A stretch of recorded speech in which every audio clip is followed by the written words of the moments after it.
Welcome to the Awkward Daydream, where would it were so simple. It's complicated.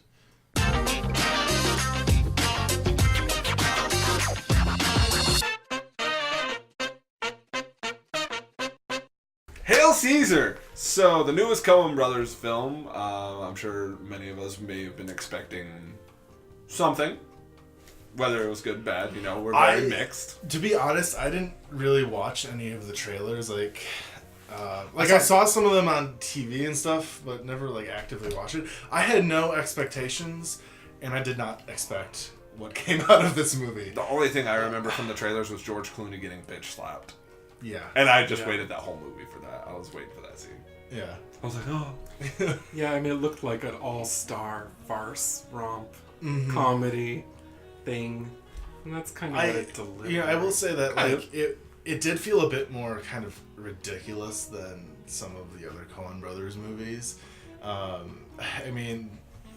There's Fargo with the, over-exaggerated accents and stuff like that, but this was just, in terms of comedy, I felt like it was a little bit more off the wall. It felt almost like a parody of Singing in the Rain. Mm-hmm. A little bit. But, with a Coen Brothers twist. I don't know how to feel 100% about this movie. I enjoyed it, but there are just some things where I'm like, I don't know. Yeah, I really enjoyed it. It's hard to explain as to It's one of those movies you can't explain without spoiling it all. Yeah.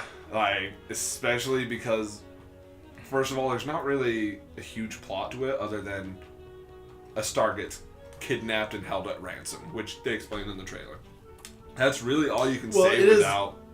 It does follow the... Sorry for interrupting you. It does follow the kind of the classic Coen Brothers movie, at least, or formula, at least for their comedies, where it starts off with kind of a simple, mishap or something, and kind of just snowballs from there, and towards the end, you're kind of just like, wait, what? Is this seriously happening? A lot of random things add up to something and you're not sure what. Mm-hmm.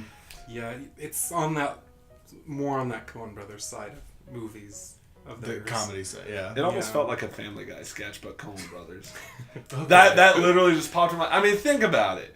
It kind of felt like just the randomness I could see that. A Family Guy sketch, but with a Coen Brothers taste to it. Yeah. That... do you guys feel that a little? Yeah, I could see that. I know that sounds random, and it is random coming from me right now. That's the best way I can describe this movie. It was random. It was random. It didn't really amount to anything in the end, to be honest.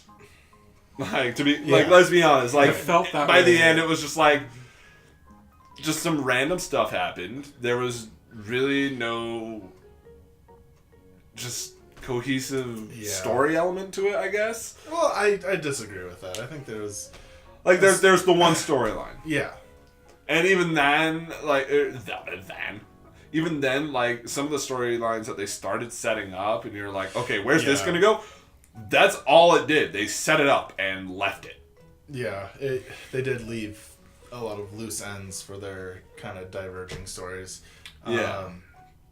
The only thing they really resolve is George Clooney, really. Yeah. That's it. Which I will say this, George Clooney felt like he was Calculon in this movie.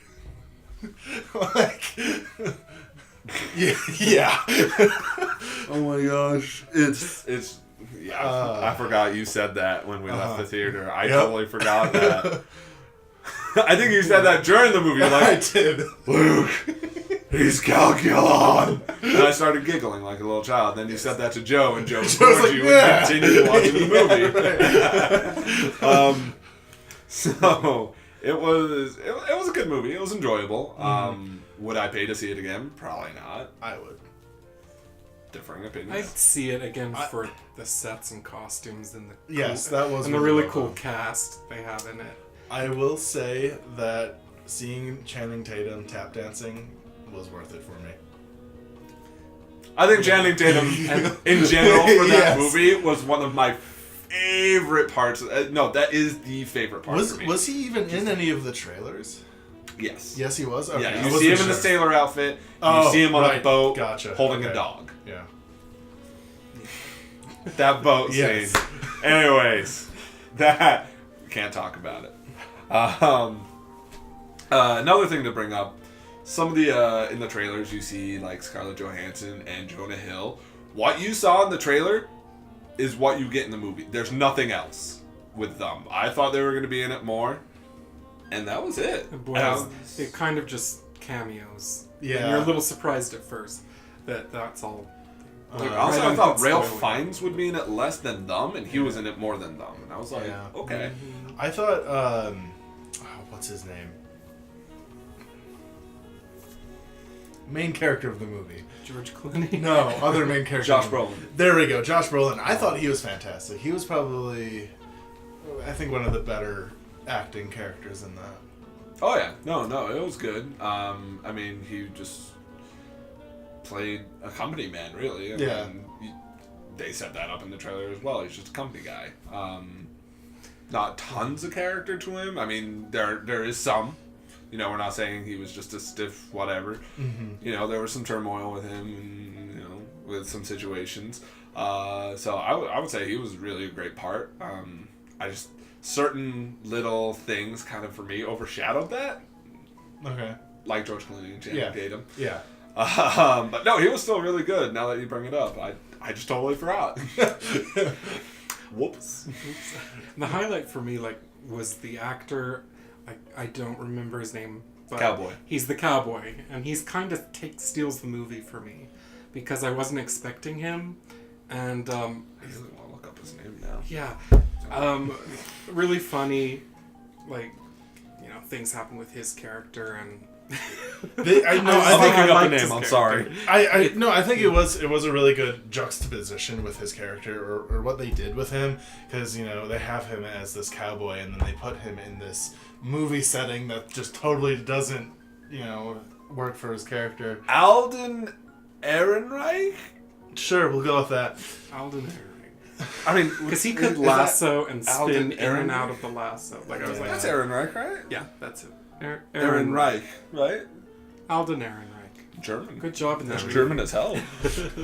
So, no, he was a fantastic, Western guy.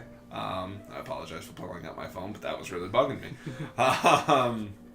But yeah, I mean... Yeah, if I'd recommend it for anything, it'd be for the costumes and the sets and, how much it looks like they recreated a 1950s musical or a mermaid movie or I just thought that was really impressive. So when I first saw it, I was like, oh, that was all style and nothing, no substance. That was the feeling I left with. But the more I thought about it, I was like, oh, okay.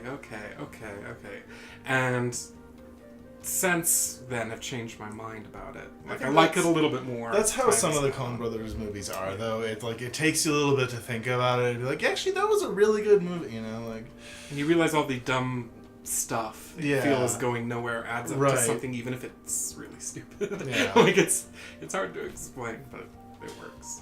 Anyways, that's our opinions on Hail Caesar. Yeah.